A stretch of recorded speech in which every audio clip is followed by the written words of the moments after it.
AI summit हुआ, leaders मिले, speeches हुई, फोटोज खिंच गई और बीच में राजनीति, विरोध प्रदर्शन और सुर्खियां।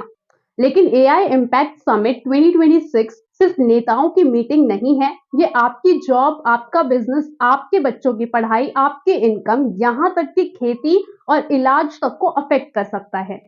सबसे पहले इस समय सोशल मीडिया और कई न्यूज चैनल्स पर चर्चा किस बात की है? किसने विरोध किया, किसने क्या बयान दिया, किसने हाथ उठाया, किसने नारे लगाए। लेकिन असली सवाल पीछे छूट गया। इस एआई समिट में आखिर तय क्या हुआ? क्या कोई बड़ी इन्वेस्टमेंट आई? क्या कोई नीति बनी? क्या इससे जॉब, बिजनेस, एग्रीकल्चर, एजुकेशन और हेल्थ पर असर पड़ेगा? बेसिकली एआई समिट से आम आदमी को क्या मिलेगा? आज इस वीडियो में हम 5 चीजें साफ साफ समझेंगे। पहला, इस एआई समिट में एक्चुअली डिसाइड क्या हुआ। दूसरा, दुनिया के दूसरे एआई समिट से भारत का समिट अलग कैसे था। तीसरा, कितने इन्वेस्टमेंट कमिटमेंट्स आए और उसका मतलब क्या है। चौथा, आम नागरिक, बिजनेस, एग्रीकल्चर, एजुकेशन, इकोनॉमी और हेल्थ पर इसका इम्पैक्ट। पांचवा, अगले 5 साल हम इससे क्या एक्सपेक्ट कर सकते हैं। सबसे पहले भारत में एआई इम्पैक्ट समिट 2026 में हुआ क्या।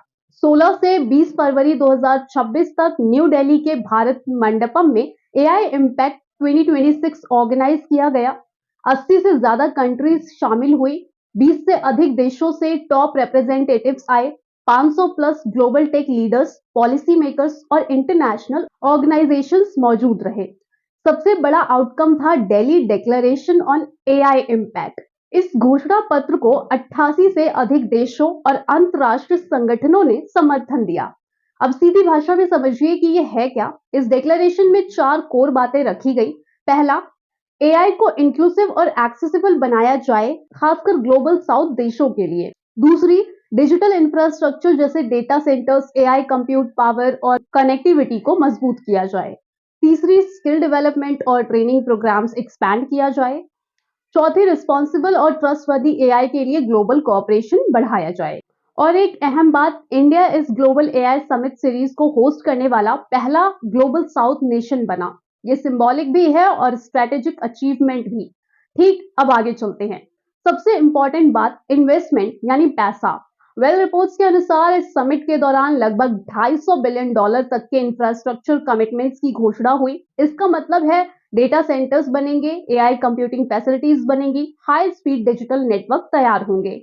इसके अलावा लगभग $20 बिलियन तक के डीप टेक और एआई स्टार्टअप इन्वेस्टमेंट्स की बात सामने आई है। अगर ये इन्वेस्टमेंट इंप्लीमेंट होते हैं तो इसका असर सीधा इकोनॉमी पर पड़ेगा। डायरेक्ट जॉब्स बन सकती हैं, इनडायरेक्ट एम्प्लॉयमेंट जनरेट हो सकते हैं, एआई स्टार्टअप्स को फंडिंग मिल सकती है, फॉरेन इन्वेस्टमेंट अट्रैक्ट हो सकते हैं।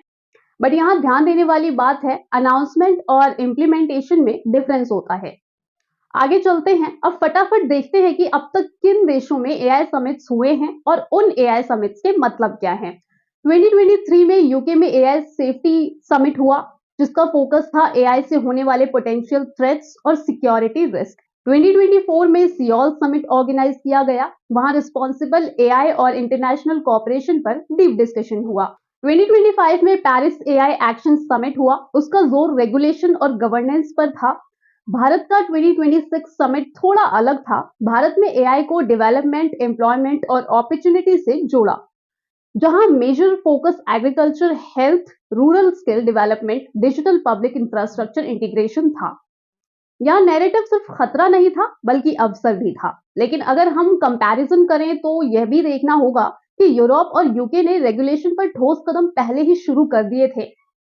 भारत को अभी पॉलिसी क्लैरिटी और अपने रेगुलेटरी फ्रेमवर्क को और भी ज्यादा मजबूत करना होगा।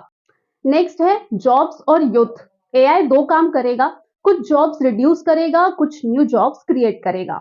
Repetitive data entry, basic processing जैसे रोल्स कम हो सकते हैं, लेकिन न्यू रोल्स जैसे AI model trainers, data analyst, automation managers, cyber security experts जैसी जॉब्स मार्केट में आ सकती हैं।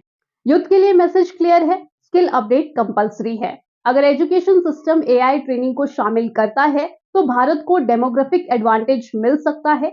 अगर नहीं किया तो स्किल्ड और अनस्किल्ड के बीच अंतर बढ़ सकता है। आगे बढ़ते हैं, बिजनेस और अन्य सेक्टर्स के लिए एआई का मतलब। प्रोडक्शन प्लानिंग बेहतर होगा, डिमांड प्रिडिक्शन आसान होगा, कॉस्ट कम हो सकती है। छोटे बिजनेसेस अगर एआई टूल्स अपनाते हैं तो वो बड़े खिलाड़ियों से मुकाबला कर सकते हैं। एग्रीकल्चर में एआई मौसम का अनुमान, मिट्टी का विश्लेषण और क्रॉप प्लानिंग में मदद कर सकता है, लेकिन इसके लिए डिजिटल एक्सेस और ट्रेनिंग जरूरी है। नेक्स्ट है एजुकेशन और हेल्थ। एजुकेशन में एआई पर्सनलाइज्ड लर्निंग दे सकता है। हर स्टूडेंट की कैपेबिलिटी के अकॉर्डिंग पढ़ाई पॉसिबल हो सकती है।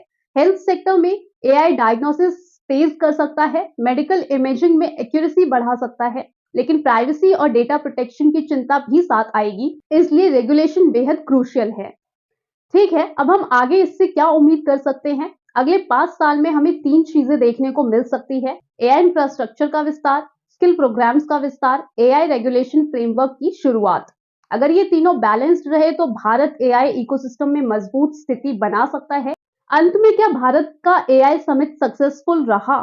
सक्सेस स्पीचेस से नहीं होती, सक्सेस मिलती है कॉन्क्रीट पार्टनरशिप से, स्टार्टअप इकोसिस्टम पुश से, पॉलिसी क्लैरिटी से और फंडिंग कमिटमेंट से।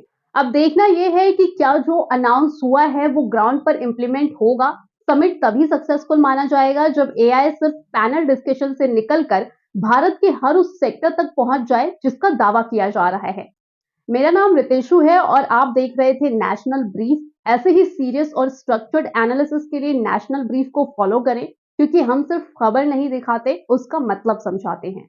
धन्यवाद।